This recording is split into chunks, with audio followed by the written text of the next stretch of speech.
Assalamualaikum warahmatullahi wabarakatuh. Hello, my name is Alifia Sayidina Santoso, and here I want to present about fake news in our today's social media. Before that,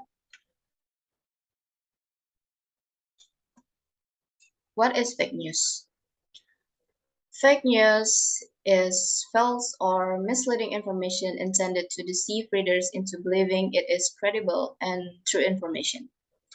Regarding fake news, Sabna Maheswari of the New York Times states that while some fake news is spread with the intent of seeking to make money from advertising, false information can also arise from misinformed social media posts by regular people that are seized on and spread through a hyper-partisan blogosphere.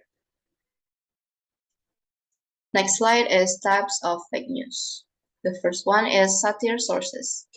These sites generally employ humor, exaggeration, or parody to comment on current events.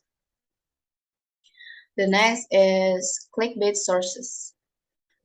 Clickbait sources sensational headlines or images that are designed to attract visitors to visit a page or link with the intent of generating advertising funds. The information is often credible but can also be misleading, biased, or require clicking several slides or images to reach the actual information. The next is unreliable sources. These sources cannot usually be accepted at face value and need further verification from other sources to determine if information is credible. The information presented is often based on rumor or hearsay. The last is fake or false sources. These sources use distorted or false headlines with the goal to infuriate, shock, or offend people on social media to encourage likes, shares, or advertising funds.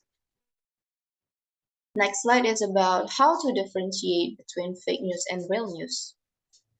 First is, what is this side? As discussed before, why people fall all over the board ideologically in deciding whether they trust a mainstream news source. The truth is that most major recognized sources for news journalism are not going to produce clickbait fake news.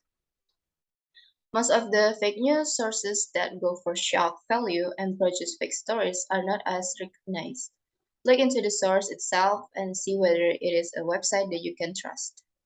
Next is check the domain. Many fake news stories use URLs and domain names similar to reputable news sources to mimic them. One of the best ways to determine whether a site is legitimate is to examine the ending of the URL, as these fake sites will often use something like .com.co as the opposed to the .com of the actual site. Next is, what are the author's sources? Good news stories contain links to other reputable reporting by respected organizations. They contain interviews with individuals who can confirm or deny they made a claim. They are supported by evidence, dates, and other data that can be fact-checked. The last is fact-checked. When in doubt, fact-check the information that you read. You can start with a simple search using the keywords or the events that is being reported. I think that's all from me. Thank you. Wassalamualaikum warahmatullahi wabarakatuh.